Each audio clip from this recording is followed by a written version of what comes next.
Dear Dr. Charryse, my opportunity to take a lot of the questions that you all try to slip in my DMs and do something constructive. Dear Dr. Charryse, are y'all ready for this?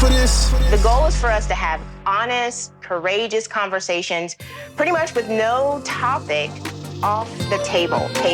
Let's go.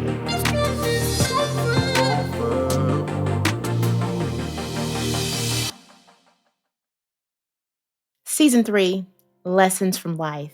And today I'm going to share one of my own. This, at least, is a life lesson that I have found to be invaluable. A person who finds peace instead of revenge can never be bothered. Revenge is sweet, but only for a moment. And I am a firm believer that in every situation, regardless of the people that are involved, character will always outweigh conversation. When you're able to maintain your own personal integrity around who you are and what you believe and show that in both word and deed, then words begin to fall off. Now, don't get me wrong. It is extremely frustrating when you're in a situation where people have said things that are opposite of who you are, that go against everything that you want to believe about yourself. But at the end of the day, people will always see you through their own lens, their own brokenness, their own insecurity. That's why you have to know who you are. So because I love neuroscience, let's talk for a moment about what happens in your brain and in your body when you even get into the process of trying to contemplate or plan out revenge. If you've been hurt, if you have been invalidated, overlooked, frustrated, there's going to be this part of your nervous system that fires off into fight, goes through your limbic system, and works to charge off the reward center of your brain. So the thought of revenge feels great for a moment. Overfiring your reward center can be problematic. It can lead to a number of issues in your life where you start to turn that on and it's difficult to turn off. And what we also know from the world of neuroscience is that feeling, that reward, that flood is short-lived. And then often immediately after you've engaged in being petty, in being purposefully rude or disrespectful or vengeful, a flood of complicated and negative emotions rise to the surface. We have very little evidence to say, if you're healthy minded, that you engage in revenge and then you feel fine and you feel wonderful. If you do, that's a whole nother segment. And we probably need to talk, but in my office. That is not ideal for us to have a desire to continue to hurt people and believe that if we hurt others, it in some way is going to change or reduce our level of hurt. A person who finds peace instead of revenge can never be bothered. When you are in a place where revenge is something that you strongly desire, there's a strong level of hurt, frustration, and disappointment, a tug of war between who you know you are and who you want to be for a moment to try to right the score. But the moment you start to dip and to engage in the act of revenge, you lose yourself. You are off your game, so to speak, and you become what the people in your life have accused you of being, you follow suit. You give the haters in your life fuel, and you're worth more. You're better than that. Revenge is not sweet, it's bitter sweet. And where it leaves you on the other side, it's not worth it. Have I had personal moments where I have wanted to have revenge on people? Absolutely. More times than I can count, because that's how fight strikes up. Are there appropriate forms of revenge? Let me go there for a moment. Yes ish. Let's say someone says something in terms of kind of limiting what they believe that you're capable of, and that fires you up. And your idea of revenge is, I'll show them by accomplishing something. That is a different space. In that situation, what you experience in terms of hurt becomes fuel for you to be able to accomplish a goal, complete a task, do something that someone didn't think was possible.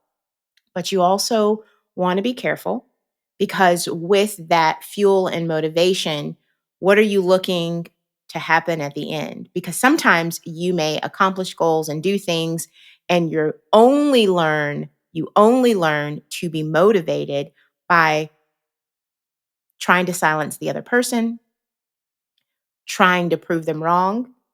And then if it doesn't go the way that you expect, you feel like a failure. Or you can even go, they were right about me. So you really have to know your motivation. And that's why I say yes ish. There are moments where doubt and hurt from other people can fuel you to do powerful and positive things, but do those things because that's what you want to do, not because you believe that they're going to give you some level of honor, some level of validation, some level of worth, because they're not. I say this frequently. The people who hurt you can't heal you. So don't ever do anything in an attempt to have that person who hurt you, who showed that they don't believe in your worth or value, they're not going to come back. Don't do anything in an attempt to get something from them that they've already shown you they're not going to give. If you pay attention, people show you who they are. Your responsibility is to believe them the first time, is to stop allowing multiple opportunities for them to show you that they think very little of who you are. I get it. It can hurt. It can be frustrating. And you might even feel, why does this continue to happen to me? But there's always two parts to every story. If you're in situations where you're constantly being hurt, it is an opportunity to step back and go, what does this say about the quality of people in my life? What does it say about the love in your heart that may not have strong enough boundaries, or that sees the potential in people, but to a fault?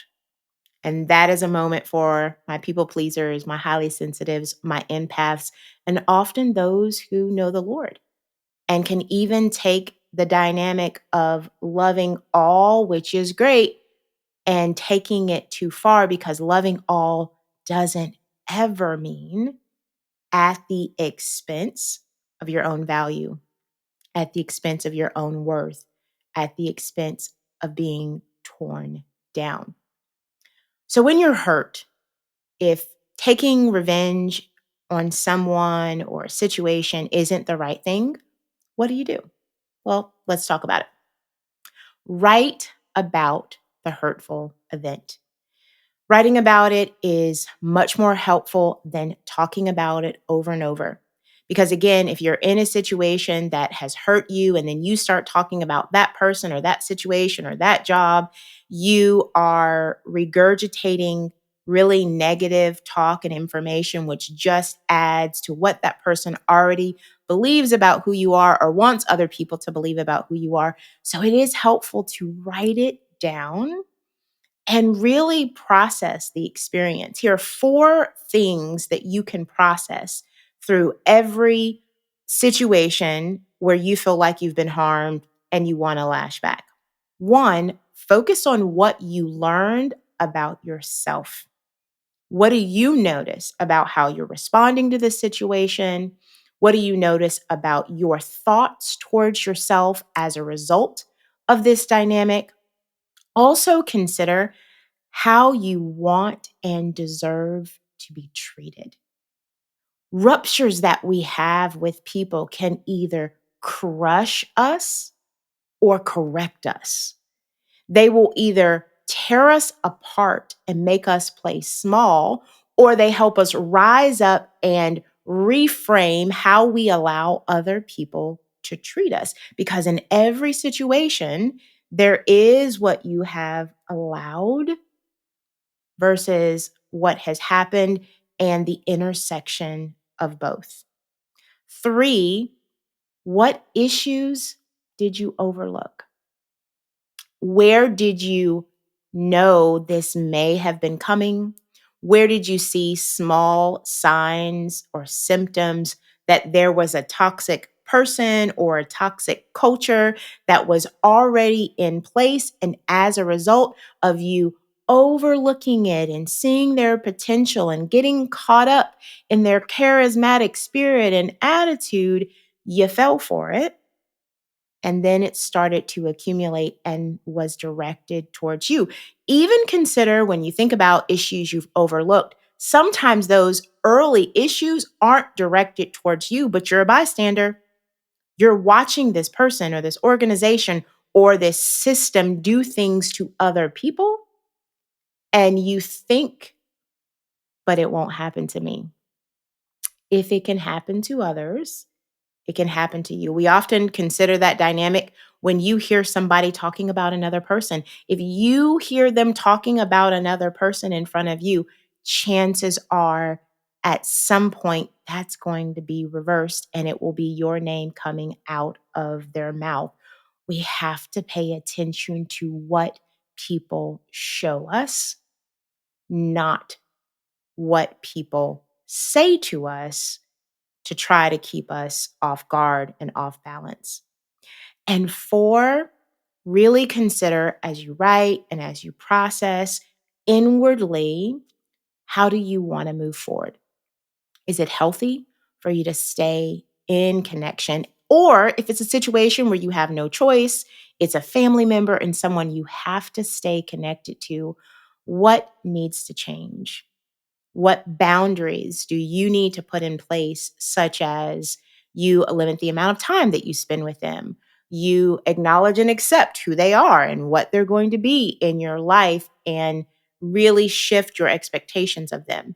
You stop being over giving or stop overcompensating for what you're not receiving from them. The list can go on and on, but the most important factor is that you honor yourself.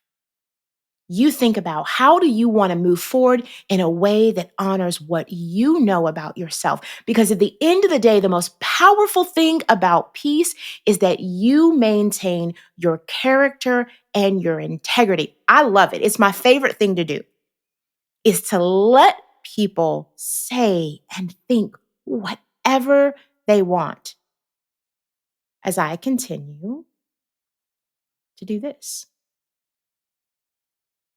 And let whatever is be, because I know who I am and I want you to know the same. If you're listening to this under the sound of my voice and you feel like, wow, I hear you, this sounds impossible, give it a try. Take some time, go to an open and calming space and write out your grievances. Acknowledge how it made you feel. Acknowledge how it's changed, possibly, what you think about yourself, how it has altered your ability to show up in certain spaces. And then get a little upset because all emotions, including anger, are activators. And I just want you to get upset enough to say, wait a minute, I deserve better. I give too much. I love too well. I work too hard to allow someone to discredit who I am and how I love, or to lack appreciation for the way that you show up in life. That little hint of matters, because that's where you develop your own core sense of self-worth and enough courage to pivot and to back away from environments that don't treat you well. Don't take this conversation for granted. This may be something that you need to do around a current hurt or several past hurts that you know are still there, that you still feel when you see certain people, or you go into certain rooms, or you operate in certain spaces. Because as long as you keep that revenge in your heart, your mind, and your body, it will destroy you. But peace, just like wholeness, is your birthright. It is something that you are designed to have, but it is also something that you must create. There are also times where we have to fight for our peace, but that's the fight that is always worth it on the other side. As you continue to replay this, share it with other people who might be struggling, or yes, they hold on to everything. Perhaps with a partner, a spouse, a friend, a child, a parent. You will work through this together and share. Because knowledge is not power without application. Don't let this just make you feel good and feel justified. Let it push you into action. As always, it has been a joy, an honor to spend a little bit of time with you, breaking down various concepts, breaking down life and being real through and through about how it can impact us, but how we can come out better and healthier and well on the other side.